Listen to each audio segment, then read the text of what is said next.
ಎಲ್ಲರಿಗೂ ನಮಸ್ಕಾರ. ನಾನು ಡಾಕ್ಟರ್ ಟೀನಾ ಬನ್ನಿಹಟ್ಟಿ. ನಾನು ಡಾಕ್ಟರ್ ಟೀನಾಸ್ ವಾತ್ಸಲ್ಯ ಕ್ಲಿನಿಕ್ ಅಲ್ಲಿ ಮತ್ತೆ ಕಾವೇರಿ ಹಾಸ್ಪಿಟಲ್ ಮಾರತ್ಹಳ್ಳಿಲಿ ಪ್ರಸೂತಿ ಮತ್ತು ಸ್ತ್ರೀ ರೋಗ ತಜ್ಞೆಯಾಗಿ ಕೆಲಸ ಮಾಡ್ತಾ ಇದ್ದೇನೆ. ಇವಾಗ ನೋಡಿ, ಮೊದಲನೇದಾಗಿ ಗರ್ಭಪಾತ ಅಂದ್ರೆ ಏನು ಅಂತ ಅರ್ಥ ಮಾಡ್ಕೊಳ್ಳೋಣ, ಆಯ್ತಾ? ಇವಾಗ ಮಹಿಳೆ ಗರ್ಭಿಣಿ ಆಗಿದ್ದಾಳೆ ಅಂದ್ರೆ 9 ತಿಂಗಳು ತುಂಬಿದ ಮೇಲೆ ಹೆರಿಗೆ ಆಗ್ಬೇಕು. ಒಂದ್ ವೇಳೆ ಆ ಮಗು ಏನಾದ್ರೂ ಇವಾಗ 3 ತಿಂಗಳು 4 ತಿಂಗಳು 5 ತಿಂಗಳ ಒಳಗೆ ಹೆರಿಗೆ ಆಗ್ಬಿಟ್ರೆ ಅದಕ್ಕೆ ನಾವು ಗರ್ಭಪಾತ ಅಂತ ಕರಿತೀವಿ. ಈಗ ಕರೆಕ್ಟ್ ಆಗಿ ಹೇಳ್ಬೇಕು ಮೆಡಿಕಲ್ ಡೆಫಿನೇಷನ್ ಅಲ್ಲಿ ಅಂದ್ರೆ 20 ವಾರಗಳಿಗಿಂತ ಮುಂಚೆನೆ ಮಗು ಹೊರಗಡೆ ಬಂದ್ಬಿಟ್ರೆ ಅದಕ್ಕೆ ನಾವು ಗರ್ಭಪಾತ ಅಂತ ಕರಿತೀವಿ. ಇದು ಯಾವೆಲ್ಲ ಕಾರಣಗಳಿಂದ ಗರ್ಭಪಾತ ಆಗುತ್ತೆ? ಕಾಮನ್ ಕಾಸಸ್ ಏನಪ್ಪಾ ಅಂತಂದ್ರೆ, ಇವಾಗ ತುಂಬಾ ಲಾಂಗ್ ಜರ್ನಿ ಮಾಡಿದ್ರೆ, ಹಂಪಿ ಬಂಪಿ ರೋಡಲ್ಲಿ, ತುಂಬಾ ಉಬ್ಬು ತಗ್ಗು ಇರೋ ರೋಡಲ್ಲಿ ತುಂಬಾ ಕುಣ್ಕೊಂಡ್ ಹೋದ್ರೆ, ಅಥವಾ ತುಂಬಾ ಜಾಸ್ತಿ ಕೆಲಸ ಮಾಡಿದ್ರೆ, ಬ್ಲೀಡಿಂಗ್ ಎಲ್ಲ ಆಗ್ಬಿಟ್ರೆ ಅದಕ್ಕೆ ನಾವು, ಅಂದ್ರೆ ಗರ್ಭಿಣಿಯರಿಗೆ ಬ್ಲೀಡಿಂಗ್ ಆದ್ರೆ ಅದಕ್ಕೆ ನಾವು ಗರ್ಭಪಾತ ಅಂತ ಕರಿತೀವಿ. ನಮ್ ಲ್ಯಾಂಗ್ವೇಜ್ ಅಲ್ಲಿ ಅದಕ್ಕೆ ಥ್ರೆಟನ್ಡ್ ಮಿಸ್ಕ್ಯಾರೇಜ್ ಅಂತ ಹೇಳ್ತೀವಿ. ನೀವು ಇವಾಗ ಗರ್ಭಿಣಿ ಆದ ತಕ್ಷಣ ನಾನು ಏನು ಕೆಲಸ ಮಾಡಬಾರ್ದು ಅಂತ ಏನಿಲ್ಲ ನೋಡಿ. ಗರ್ಭಿಣಿ ಆಗೋದು ಸರ್ವೇ ಸಾಮಾನ್ಯ, ಅದು ಒಂದು ಫಿಸಿಯೋಲಾಜಿಕಲ್ ಇವೆಂಟ್. ತಾಯಿ ಆಗೋದು ಅದೆಲ್ಲ ಒಂದು ಸಹಜ ಅವಸ್ಥೆ. ಆದ್ರೆ ಇವಾಗ ಮನೆ ಕೆಲಸ ಮಾಡಿದ್ರೆ ಆಗಲ್ಲ. ಏನೋ ಮನೆ ಶಿಫ್ಟ್ ಮಾಡ್ತಾ ಇದೀವಿ, ದೊಡ್ಡ ದೊಡ್ಡ ಸೂಟ್ಕೇಸು ಟ್ರಂಕ್ ಎಲ್ಲ ಎತ್ತಿ ಬಿಟ್ಟಿದೀವಿ, ತುಂಬಾ ಭಾರದ ವಸ್ತುಗಳನ್ನ ಎತ್ತಿ ಕೆಲಸ ಮಾಡಿದೀವಿ, ತುಂಬಾ ಹಂಪಿ ಬಂಪಿ ರೋಡಲ್ಲಿ ಉಬ್ಬು ತಗ್ಗು ಇರೋ ರೋಡಲ್ಲೆಲ್ಲ ಓಡಾಡ್ ಬಂದಿದೀವಿ, ನಾವ್ ಇಲ್ಲಿಂದ ಕಾಶ್ಮೀರ್ಗೆ ಹೋದ್ವಿ, ಆ ತರ ಎಲ್ಲ ಆದಾಗ ಈ ತರ ಬ್ಲೀಡಿಂಗ್ ಬರೋ ಚಾನ್ಸಸ್ ಇರುತ್ತೆ. ಇದಕ್ಕೆ ನಾವು ಥ್ರೆಟನ್ಡ್ ಮಿಸ್ಕ್ಯಾರೇಜ್ ಅಂದ್ರೆ ಏನಪ್ಪಾ ಅಂದ್ರೆ, ನೀವು ವೈದ್ಯರ ಹತ್ರ ಹೋದಾಗ ಸ್ಕ್ಯಾನ್ ಮಾಡಿ ನೋಡಿದಾಗ ಹಾರ್ಟ್ ಬೀಟ್ ಇರುತ್ತೆ, ನಾವು ಒಳ್ಳೆ ಇಂಜೆಕ್ಷನ್ಗಳು, ಮಾತ್ರೆಗಳು, ಬೆಡ್ ರೆಸ್ಟ್ ಎಲ್ಲ ಕೊಟ್ರೆ ಮಗು ಕೂಡ ಕಂಟಿನ್ಯೂ ಆಗುತ್ತೆ, ಆರೋಗ್ಯವಂತ ಮಗು ಡೆಲಿವರಿ ಆಗುತ್ತೆ 9ನೇ ತಿಂಗಳಲ್ಲಿ. ಇನ್ನು ಸ್ವಲ್ಪ ಕೆಟಗರಿ ಇರುತ್ತೆ ಗರ್ಭಪಾತದ್ದು. ಅಲ್ಲಿ ಮಹಿಳೆಗೆ ಏನು ಸಿಂಪ್ಟಮ್ಸೇ ಇರೋದಿಲ್ಲ, ಅವ್ರಿಗೇನು ಲಕ್ಷಣಗಳೇ ಇರೋದಿಲ್ಲ. ಜಸ್ಟ್ ಸ್ಕ್ಯಾನಿಂಗ್ ಅಂತ ಹೋಗ್ತಾರೆ. ಇವಾಗ 8 ವಾರಕ್ಕೆ ಸ್ಕ್ಯಾನ್ ಮಾಡಿದಾಗ ಎಲ್ಲ ಚೆನ್ನಾಗೇ ಇರುತ್ತೆ ಮಗು. 12 ವಾರಕ್ಕೆ ಅಥವಾ 14 ವಾರಕ್ಕೆ ಸ್ಕ್ಯಾನ್ ಮಾಡಿದಾಗ ಹಾರ್ಟ್ ಬೀಟೇ ಇರೋದಿಲ್ಲ, ಅದಕ್ಕೆ ನಾವು ಮಿಸ್ಕ್ಯಾರೇಜ್ ಅಂತ ಹೇಳ್ತೀವಿ. ಅದೆಲ್ಲ ಯಾವ ಕಾರಣಗಳಿಂದ ಆಗ್ಬೋದು ಅಂತ ನೋಡೋಣ. ಮೊದಲನೇದಾಗಿ ಹೇಳ್ಬೇಕಂದ್ರೆ, ಈಗ ಮಗುವಿನ ಕಾರಣಗಳು ಮತ್ತೆ ತಾಯಿಯಿಂದ ಉಂಟಾಗ್ತಕ್ಕಂಥ ಕಾರಣಗಳು ಅಂತ ಇದು ನೋಡೋಣ. ಮಗುವಿನಲ್ಲಿ ಏನೇನ್ ಕಾರಣಗಳಿರ್ಬೋದು? ಇವಾಗ ಏನಾದ್ರೂ ಫೋಲಿಕ್ ಆಸಿಡ್ ಡೆಫಿಷಿಯನ್ಸಿ ಇದ್ರೆ, ಇವಾಗ ನೋಡಿ, ಫೋಲಿಕ್ ಆಸಿಡ್ ಅನ್ನೋದು ಒಂದು ಪ್ರೀ ಪ್ರೆಗ್ನೆನ್ಸಿ ವೈಟಮಿನ್. ಇವಾಗ ನಾವು ಬಿಲ್ಡಿಂಗ್ ಬ್ಲಾಕ್ ಅಂತ ಕರಿತೀವಿ. ಇವಾಗ ಏನೋ ಒಂದು ಕಟ್ಟಡ ಕಟ್ಬೇಕಂದ್ರೆ ಇಟ್ಟಂಗಿ ಬೇಕಲ್ವಾ, ಅದೇ ತರ ಮಗು ಫಾರ್ಮ್ ಆಗ್ಬೇಕಂದ್ರೆ ನಮ್ಗೆ ಫೋಲಿಕ್ ಆಸಿಡ್ ಮತ್ತೆ ಬೇರೆ ನ್ಯೂಟ್ರಿಯೆಂಟ್ಸ್ ಅಗತ್ಯ ತುಂಬಾ ಇರುತ್ತೆ. ಇವಾಗ ನೀವೇನು ಸರಿ ಊಟ ಮಾಡಿಲ್ಲ, ಏನು ಪ್ರೀ ಕನ್ಸೆಪ್ಷನಲ್ ವಿಟಮಿನ್ಸ್ ಎಲ್ಲ ಏನು ತಗೊಂಡಿಲ್ಲ ಅಂತಂದ್ರೆ ಮಗು ಏನಾದ್ರು ಅಬ್ನಾರ್ಮಲ್ ಫಾರ್ಮ್ ಆದ್ರೆ ಅದು ಈ ತರ ಮಿಸ್ಕ್ಯಾರೇಜ್ ಆಗಿ ಹೋಗ್ಬಿಡುತ್ತೆ.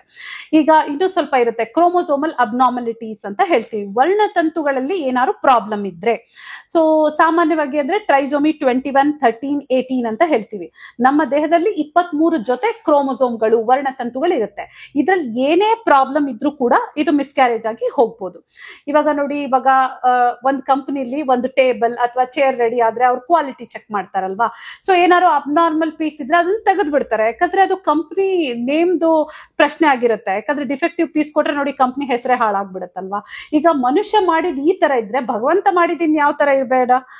ಒಂದು ಜೀವಕೋಶ 2 ಜೀವಕೋಶ ಆದಾಗ, 2 ಇರೋದು 4 ಆದಾಗ, 4 ಇರೋದು 10 ಆದಾಗ ಎಲ್ಲ ಕಡೆ ಗೇಟ್ ಕೀಪರ್ ಸೋಲ್ಜರ್ಸ್ ನಿಂತಿರ್ತಾರೆ.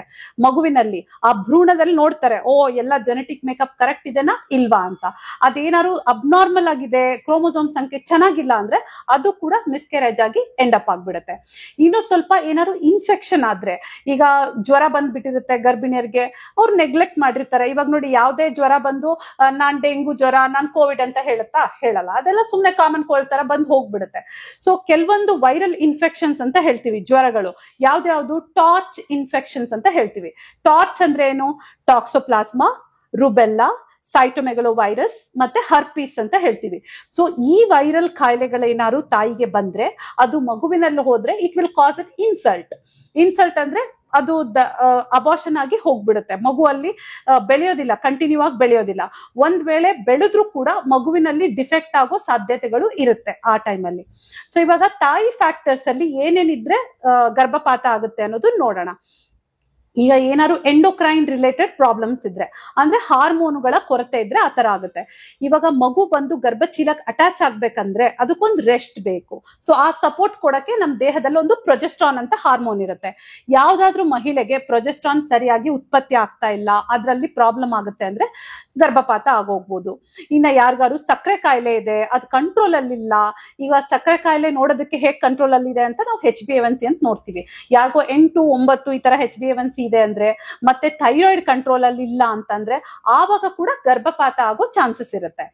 ಇನ್ನು ಸ್ವಲ್ಪ ಜನಕ್ಕೆ ಗರ್ಭಚೀಲ ಏನಾದ್ರು ಅಬ್ನಾರ್ಮಲ್ ಆಗಿ ಫಾರ್ಮ್ ಆಗಿದ್ರೆ, ಏನಾದ್ರು ಸಮಸ್ಯೆಗಳಿದ್ರೆ, ಇವಾಗ ನೋಡಿ ಇದಕ್ಕೆ ಗರ್ಭಚೀಲ ಅಂತ ಕರಿತೀವಿ. ನಾರ್ಮಲ್ ಗರ್ಭಚೀಲ ಈ ತರ ಇರುತ್ತೆ ಗರ್ಭಾಶಯ. ಈ ತರ ಮಧ್ಯದಲ್ಲಿ ಏನಾದ್ರು ಒಂದು ಕರ್ಟನ್ ಬಂದಿದ್ರೆ ಅದಕ್ಕೆ ನಾವು ಸೆಪ್ಟೇಟ್ ಯೂಟ್ರಸ್ ಅಂತ ಹೇಳ್ತೀವಿ. ಅವಾಗ ಕೂಡ ಪದೇ ಪದೇ ಮಿಸ್ಕ್ಯಾರೇಜ್ ಆಗೋ ಚಾನ್ಸಸ್ ಇರುತ್ತೆ. ಇನ್ನ ಕೆಲವೊಬ್ಬರಿಗೆ ಈ ತರ ಇರೋದಿಲ್ಲ, ಹಾರ್ಟ್ ಶೇಪ್ ಇರುತ್ತೆ ಯೂಟ್ರಸ್, ಅದಕ್ಕೆ ನಾವು ಬೈಕಾರ್ನಿಯೇಟ್ ಯೂಟ್ರಸ್ ಅಂತ ಕರಿತೀವಿ. ಆವಾಗ ಕೂಡ ಪದೇ ಪದೇ ಮಿಸ್ಕ್ಯಾರೇಜ್ ಆಗೋ ಚಾನ್ಸಸ್ ಇರುತ್ತೆ. ಸೊ ಈ ಗರ್ಭಚೀಲದ ಬಾಯಿಗೆ ನಾವು ಸರ್ವಿಕ್ಸ್ ಅಂತ ಹೇಳ್ತೀವಿ. ಕೆಲವೊಬ್ಬರಿಗೆ ಈ ಸರ್ವಿಕ್ಸ್ ವೀಕ್ ಆಗಿರುತ್ತೆ, ಅಂತವ್ರಿಗೆ ಹೆಂಗಾಗುತ್ತೆ, 5 ತಿಂಗಳು 6 ತಿಂಗಳಲ್ಲಿ ಸಡನ್ ಆಗಿ ಹೆರಿಗೆಗಳಾಗ್ಬಿಡುತ್ತೆ. ಸೊ ಆ ಟೈಮಲ್ಲಿ ನಾವು ಇದಕ್ಕೆ ಸ್ಟಿಚ್ ಹಾಕ್ಬೇಕಾಗುತ್ತೆ. ಸೊ ಈ ತರ ಗರ್ಭಚೀಲದಲ್ಲಿ ಏನಾದ್ರು ಪ್ರಾಬ್ಲಮ್ ಇದ್ರೂ ಕೂಡ ಮಿಸ್ಕ್ಯಾರೇಜ್ ಆಗೋ ಚಾನ್ಸಸ್ ಇರುತ್ತೆ. ಸೊ ಇದೆಲ್ಲ ಹೇಗ್ ತಡೆಗಟ್ಟಬೇಕು ನಾವು? ಸೊ ನೀವು ಗರ್ಭಿಣಿ ಅವಸ್ಥೆ ಪ್ಲಾನ್ ಮಾಡೋಕ್ಕಿಂತ ಮುಂಚೆನೆ ಒಬ್ಬ ತಜ್ಞ ವೈದ್ಯರನ್ನ ಭೇಟಿ ಆದ್ರೆ ನಿಮ್ ಸ್ವಲ್ಪ ಸಿಂಪಲ್ ಆಗಿ ಟೆಸ್ಟ್ ಮಾಡ್ತಾರೆ. ಸಿಂಪಲ್ ಆಗಿ ಒಂದು ಪಲ್ಸ್ ಇರ್ಬೋದು, BP ಇರ್ಬೋದು, ವೆಯ್ಟ್ ಇರ್ಬೋದು, ಅಥವಾ ಸ್ಕ್ಯಾನ್ ಇರ್ಬೋದು, ನಿಮ್ ಗರ್ಭಚೀಲ ಎಲ್ಲ ಹೇಗಿದೆ ಅಂತ ನೋಡ್ಕೊಳ್ಳೋಕೆ. ಸೊ ನಿಮ್ಮ ಆರೋಗ್ಯ ಎಲ್ಲ ಚೆನ್ನಾಗಿದೆ ಅಂತ ಖಚಿತಗೊಳಿಸ್ಕೊಂಡ್ಮೇಲೆ ನಿಮ್ಗೆ ಫೋಲಿಕ್ ಆಸಿಡ್ ಅಂತ ಒಂದು ಪ್ರೀ ಕನ್ಸೆಪ್ಷನಲ್ ಮೆಡಿಸಿನ್ ನ ಕೊಡ್ಲಾಗುತ್ತೆ. ಸೊ ಈ ಫೋಲಿಕ್ ಆಸಿಡ್ ನ ನೀವು 3 ತಿಂಗಳು ಪ್ರೆಗ್ನೆನ್ಸಿ ಪ್ಲಾನ್ ಮಾಡೋದು 3 ತಿಂಗಳು ಮುಂಚೆಯಿಂದ ಸ್ಟಾರ್ಟ್ ಮಾಡ್ಬೇಕಾಗುತ್ತೆ. ಗರ್ಭಿಣಿಯಾಗಿ ಮೊದಲ 3 ತಿಂಗಳು ಕೂಡ ನೀವು ಫೋಲಿಕ್ ಆಸಿಡ್ ನ ಕಂಟಿನ್ಯೂ ಮಾಡ್ಬೇಕಾಗುತ್ತೆ. ಸೊ ಇದೆಲ್ಲ ಕೇರ್ ಮಾಡೋದ್ರಿಂದ ಈ ಗರ್ಭಪಾತ ಆಗೋದನ್ನ ನಾವು ತಡೆಗಟ್ಟಬಹುದು. ಒಂದ್ ವೇಳೆ ನೀವು ಈ ತರ ಗರ್ಭಚೀಲದಲ್ಲಿ ಏನಾದ್ರು ಪ್ರಾಬ್ಲಮ್ ಇದೆ ಅಂದ್ರೆ ಅದಕ್ಕೆ ಬೇರೆ ಬೇರೆ ಚಿಕಿತ್ಸೆಗಳಿರುತ್ತೆ. ತಜ್ಞ ವೈದ್ಯರ ಸಲಹೆನ ಅದಕ್ಕೋಸ್ಕರ ಪಡಿಬೇಕಾಗುತ್ತೆ.